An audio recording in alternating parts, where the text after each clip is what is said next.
پردیس چھوڑ کر آیا تو قسمت بدل گئی، امیر بیوہ اور غریب ڈرائیور۔ میں کافی عرصہ خلیجی ملک میں ملازمت کرتا رہا تھا۔ کام آسان نہیں تھا مگر اتنا ضرور تھا کہ گھر کا نظام کسی طرح چل رہا تھا۔ دوری کا دکھ الگ تھا مگر بچوں کے مستقبل کی خاطر سب برداشت کر لیتا تھا۔ مسئلہ یہ تھا کہ میری غیر موجودگی میری بیوی کو دن بدن بے چین کرتی جا رہی تھی۔ پہلے شکایت، پھر ناراضگی اور آخر کار ضد نے گھر کا سکون ختم کر دیا۔ وہ ہر فون کال پر یہی کہتی کہ اب مزید تنہا نہیں رہ سکتی، اسے میرا ساتھ چاہیے، بچوں کو باپ کی ضرورت ہے، اور اگر میں واپس نہ آیا تو وہ بچوں کو لے کر میکے چلی جائے گی۔ میں نے بہت سمجھانے کی کوشش کی، حالات بتائے مگر اس کے دل میں ایک ہی بات بیٹھ چکی تھی۔ آخر کار بچوں کے بچھڑنے کے خوف نے مجھے توڑ دیا اور میں نے نوکری چھوڑنے کا فیصلہ کر لیا۔ جب میں وطن واپس آیا تو دل میں یہ امید تھی کہ کچھ نہ کچھ کام مل جائے گا اور زندگی پھر پٹڑی پر آ جائے گی، مگر حقیقت اس کے بالکل برعکس نکلی۔ دن گزرتے گئے، جیب خالی ہوتی گئی اور گھر میں فکروں کا بوجھ بڑھتا چلا گیا۔ میں نے شہر کے ہر کونے میں کام تلاش کیا، فیکٹریاں، دفاتر، شو رومز، مگر ہر جگہ یا تو سفارش مانگی جاتی یا تنخواہ اتنی کم ہوتی کہ گزارا ممکن نہیں تھا۔ بچوں کے چہرے دیکھ کر دل بیٹھ جاتا اور بیوی کے رویے میں بھی وہ نرمی باقی نہیں رہی تھی۔ جس کی خاطر میں واپس آیا تھا انہی دنوں قسمت نے ایک عجیب موڑ لیا۔ ایک جان پہچان والے نے بتایا کہ شہر کے پوش علاقے میں رہنے والی ایک خوشحال خاتون کو ذاتی ڈرائیور کی ضرورت ہے۔ میں نے زیادہ سوچے بغیر رابطہ کیا۔ ملاقات ہوئی تو وہ خاتون نہایت سنجیدہ مگر باوقار انداز میں بات کر رہی تھی۔ اس نے کام کی نوعیت بتائی، وقت مقرر کیا اور تنخواہ کا ذکر کیا تو میں ایک لمحے کو خاموش رہ گیا۔ اتنی رقم میں نے خواب میں بھی نہیں سوچی تھی۔ میں نے فوراً حامی بھر لی۔ کام شروع ہوا تو میں نے محسوس کیا کہ وہ عورت باقی امیر لوگوں سے مختلف ہے۔ لہجہ نرم، گفتگو مختصر مگر احترام سے بھرپور، کسی قسم کی سختی یا حکم چلانے والا انداز نہیں تھا۔ محلے میں اس کے بارے میں عجیب عجیب باتیں مشہور تھیں مگر میں نے اپنے کام سے کام رکھا۔ کئی ہفتے اسی طرح گزر گئے۔ میں وقت پر آتا، گاڑی چلاتا اور واپس چلا جاتا۔ ایک شام جب میں نے گاڑی روکی تو وہ اچانک مسکرائی اور بولی، میرے بچے آپ کے بارے میں پوچھتے رہتے ہیں۔ میں یہ سن کر چونک گیا کیونکہ میں نے نہ کبھی اس کے بچوں کو دیکھا تھا اور نہ ہی اس نے پہلے کبھی ان کا ذکر کیا تھا۔ میں کچھ سمجھ نہ سکا مگر اس لمحے مجھے اندازہ نہیں تھا کہ ایک جملہ میری زندگی کا رخ بدلنے والا ہے، اور جو منظر میں نے آگے دیکھنا تھا وہ میری سوچ سے کہیں آگے تھا۔ اگلے چند دنوں تک اس ایک جملے نے مجھے بے چین رکھا، میرے بچے آپ کے بارے میں پوچھتے رہتے ہیں۔ یہ بات بار بار میرے ذہن میں گونجتی رہی۔ میں نے خود کو سمجھایا کہ شاید وہ محض رسمی بات ہو مگر دل کسی انجانے خدشے میں گھرا ہوا تھا۔ میں روز کی طرح کام پر جاتا رہا مگر اب ہر لمحہ اس خاتون کے رویے کو زیادہ غور سے دیکھنے لگا تھا۔ وہ اب بھی نرم لہجے میں بات کرتی مگر اس کی آنکھوں میں ایک ایسی سنجیدگی تھی جو کسی چھپے ہوئے دکھ کی طرف اشارہ کرتی تھی۔ ایک دن اس نے خود ہی بات چھیڑ دی۔ گاڑی میں بیٹھتے ہوئے اس نے کہا کہ اگر میرے پاس وقت ہو تو شام کو اس کے گھر آ جاؤ، بچے بہت دنوں سے ضد کر رہے ہیں۔ میں نے کچھ لمحے سوچا، دل نے منع کیا مگر زبان نے ہاں کہہ دی، شاید اس لیے کہ میں خود بھی یہ جاننا چاہتا تھا کہ آخر یہ بچے کون ہیں جن کا ذکر اس نے کبھی پہلے نہیں کیا تھا۔ اس شام جب میں مقرر وقت پر اس کے گھر پہنچا تو گیٹ پر ہی ایک عجیب سی خاموشی نے میرا استقبال کیا۔ گھر بڑا تھا مگر بے حد سادہ، نہ کوئی شور نہ کوئی نمود و نمائش۔ جیسے ہی میں اندر داخل ہوا تو سامنے کا منظر دیکھ کر میں ٹھٹک گیا۔ صحن میں چند بچے خاموشی سے بیٹھے تھے، ان کے چہروں پر وہ شوخی نہیں تھی جو عام بچوں میں ہوتی ہے۔ ان کی آنکھوں میں ایک گہری اداسی تھی، جیسے انہوں نے کم عمری میں ہی زندگی کا بوجھ اٹھا لیا ہو۔ وہ خاتون آگے بڑھی اور بڑے سکون سے بولی کہ یہی وہ بچے ہیں جن کا وہ ذکر کرتی رہی ہے۔ میں نے غور سے دیکھا تو دل پر ایک عجیب بوجھ سا پڑ گیا۔ یہ اس کے اپنے بچے نہیں تھے، بلکہ مختلف عمروں کے ایسے بچے تھے جن کے چہروں سے محرومی صاف جھلک رہی تھی۔ کسی نے آہستہ سے میرا ہاتھ پکڑا، کسی نے بس ایک نظر ڈالی اور نظریں جھکا لیں۔ اس لمحے مجھے سمجھ آیا کہ اس عورت کے بارے میں مشہور باتیں شاید سچ نہیں تھی، بلکہ سچ اس سے کہیں زیادہ گہرا تھا۔ ہم سب بیٹھ گئے۔ وہ عورت بچوں سے ایسے بات کر رہی تھی جیسے ایک ماں اپنے بچوں سے کرتی ہے۔ میں خاموشی سے یہ سب دیکھتا رہا۔ دل میں ایک سوال ابھر رہا تھا کہ آخر اس عورت نے اپنی زندگی اس راستے پر کیوں ڈال دی۔ کچھ دیر بعد اس نے خود ہی آہستہ آواز میں بتایا کہ یہ بچے کسی کے بھی نہیں تھے، کسی نے انہیں چھوڑ دیا تھا، کسی سے چھین گئے تھے، وہ کسی نے انہیں قبول کرنے سے انکار کر دیا تھا۔ اس نے انہیں صرف چھت ہی نہیں دی بلکہ پہچان بھی دی تھی۔ جب میں واپس جانے لگا تو بچوں نے ضد کی کہ میں دوبارہ آؤں۔ ان کی وہ سادہ سی خواہش میرے دل میں اتر گئی، مگر اسی لمحے مجھے اپنی زندگی یاد آ گئی، گھر کے جھگڑے، بیوی کی ناراضگی اور وہ تلخ باتیں جو روز سننے کو ملتی تھیں۔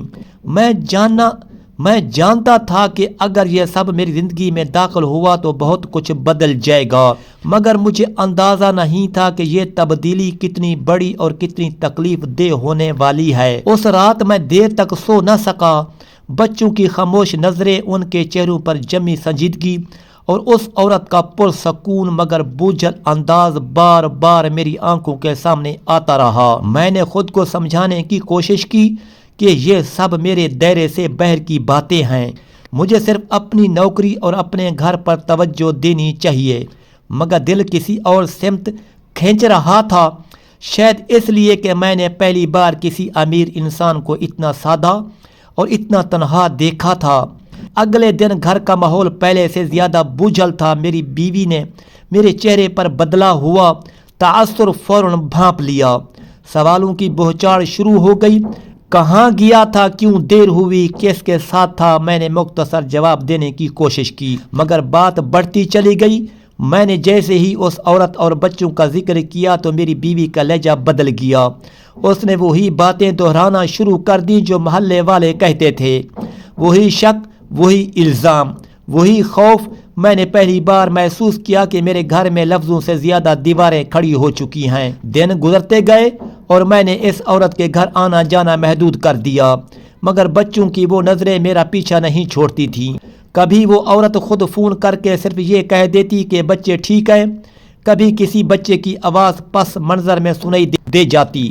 یہ سب سن کر میرے دل میں ایک عجیب سی ذمہ داری کا احساس جاگنے لگا، جیسے میں ان کی دنیا کا ایک چھوٹا سا حصہ بن چکا ہوں۔ ایک دن دفتر سے واپسی پر میری بیوی نے صاف لفظوں میں کہہ دیا کہ اگر میں نے یہ نوکری نہ چھوڑی تو وہ بچوں کو لے کر میکے چلی جائے گی۔ اس دھمکی نے مجھے اندر تک ہلا دیا۔ میں جانتا تھا کہ یہ صرف الفاظ نہیں ہیں، وہ ایسا کر بھی سکتی ہے۔ اس رات میں نے بہت سوچا، اپنے بچوں کے چہرے یاد کیے، ان یتیم بچوں کے چہرے بھی یاد آئے، اور خود سے سوال کیا کہ آخر میں کس راستے پر چل رہا ہوں۔ چند دن بعد ایک عجیب واقعہ ہوا۔ ایک بچے کی طبیعت اچانک خراب ہو گئی اور وہ عورت گھبراہٹ میں مجھے فون کرنے لگی۔ میں سب کو چھوڑ چھاڑ کر فوراً پہنچا۔ اسپتال کوریڈور میں بیٹھے اس عورت کے چہرے پر وہ مضبوطی نہیں تھی جو میں ہمیشہ دیکھتا آیا تھا، وہاں صرف ایک بے بس ماں تھی۔ اس لمحے مجھے احساس ہوا کہ یہ سب محض ایک نوکری نہیں رہی، یہ زندگی کے ایسے رشتے میں بدل رہی ہے جس کا میں نے کبھی تصور بھی نہیں کیا تھا۔ جب ہم واپس آئے تو اس عورت نے پہلی بار اپنی زندگی کے کچھ اوراق میرے سامنے رکھے۔ اس نے بتایا کہ کس طرح اس نے اپنی تنہائی کو ان بچوں کی ذمہ داری میں بدل دیا تھا اور کیسے ہر الزام اس نے خاموشی سے برداشت کیا تھا۔ میں سنتا رہا، بول نہ سکا، کیونکہ میرے اندر بھی ایک جنگ چل رہی تھی۔ ایک طرف میرا اپنا گھر تھا، دوسری طرف وہ سچ جو اب مجھ سے چھپ نہیں رہا تھا۔ اسی رات میں نے محسوس کیا کہ میں جس فیصلے کے قریب پہنچ رہا ہوں وہ صرف میری زندگی نہیں بلکہ کئی زندگیوں کا رخ بدلنے والا ہے، مگر انجام ابھی بہت دور تھا اور طوفان آنا باقی تھا۔ اس رات میں دیر تک جاگتا رہا، کمرے میں خاموشی تھی مگر میرے اندر شور پربا تھا۔